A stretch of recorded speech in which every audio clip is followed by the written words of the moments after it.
Жүсіп атамыз 1858 жылы Павлодар облысының Баянауыл ауылында дүниеге келген. Шын аты Жүсіп. Ал мәшһүр арабтың белгілі мәлім деген сөзінен аударылған. Елге атағы жайылған шақта азан шақырып қойған атына мәшһүр сөзі қосылып кетеді. Бір қызығы қат танымаса да, әкесі көпейдің көзі ашық, көкірегі ояу еді. Тұңғышы Жүсіптің оқып білім алғанын армандайды. Оқытайын десе малы жоқ. Содан бір күні Қызылтаудағы Қамар Қазіретінің медресесіне барып, ұлын оқуға алуын өтініш етеді.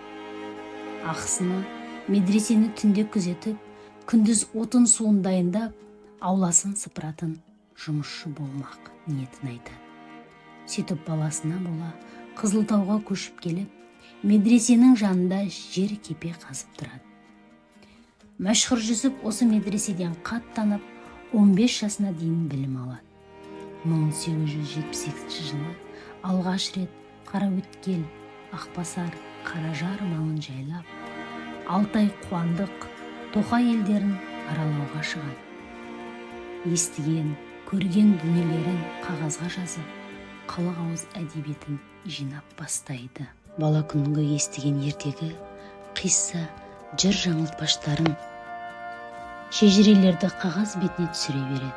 Сөйтіп 1931 жылы Қазақ СССР ғылым академиясының қолжазба қорына «Мес» деп аталған жинақты тапсырады.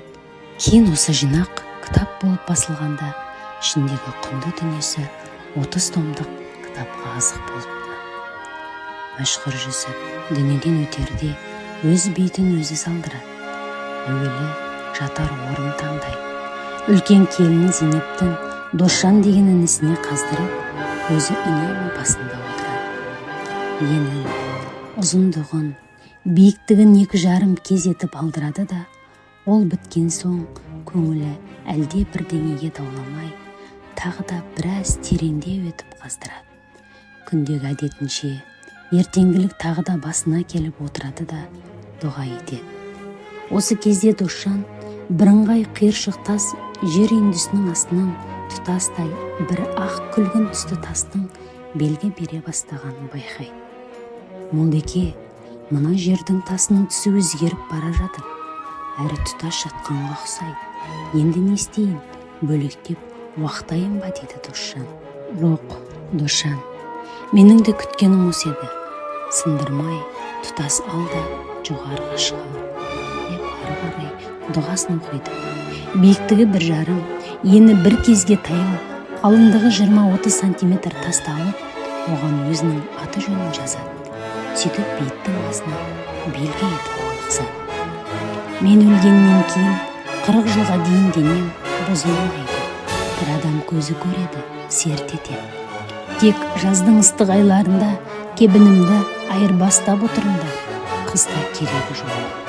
Сонда көздерің жететін болады деп, үлкен баласы Шәрепиддинге шырақшылықты өсиет етеді. Сөйтіп мәшһүр 1931 жылдың күз айында дүние салады. Дүние салардан бұрын тірісінде өзіне өзі дұға оқытады.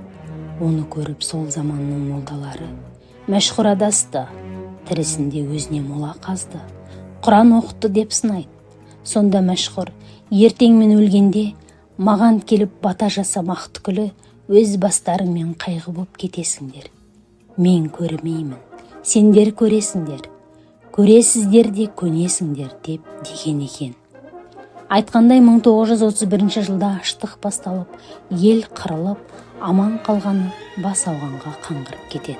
Мәшһүр 73 жасында дүниеден өтеді.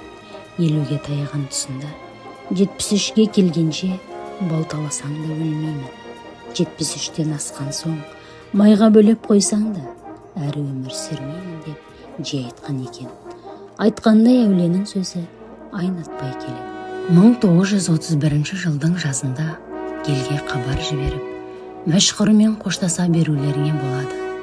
Тіршілігінде бата жасаңдар, қолынан келіп дәм татыңдар. Келер жылы сондай заман болады.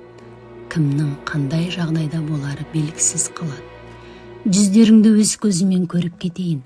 батаға қатысыңдар дейді. Алғашында қадама болып келген адам легі кейін үлкен ас беру рәсіміне айналып кетеді. Мәшһүр әр ас соңында өзіне бата жасап, қолын жайып, көпейлі Жүсіптің о дүниедегі бетінен жарылғасын еді екен. Өмірінің ең соңғы сәтінде көрші ауылда сақсақалдар, тіпті алыстағы жекжат ағайындары да жиі келіп, пай сұрасып жатады. Сонда Мәшһүр: қимайсыңдар, білемін, Құдай аламын дейді. Ал Шәрәпеден мен Зейнеп беремеймін деп әлек. Әй қайдам, санаулы ғана тіршілігім қалды ғой деп күліп қояды екен. Бақиға аттануына бір жұма қалғанда, ауылдастары Еламан Еспағамбет ұрпағынан тараған Жүсіпті, Құдияр атасынан ұста Мәшрафты, Түлкі молланы, Құлшәріп дуананы шақыртады. Бір жұмадан соң Алланың аманатын бермекшімін. Мені ақ жолы аурулап қоюды да сендерге тапсырамын дейді. Ал дәрет суында келіні ақ Зейнеп баптап тұрсын деп аманаттайды. Мәшһүрдің бейіті 1950 жылға дейін аман сақталған. Денесі шірімеген деседі. Мәшһүрдің өзі мола салдырғанда 2 бөлме етіп тұрғызған екен. Денесін көнбей ашық қоюды тапсырыпты. Ұрпақтары әр жұмада сақал шашын алып, кебінін ауыстырып тұрады екен. Мүрдесі суық емес, ұйықтап жатқан адамды елестетеді деседі.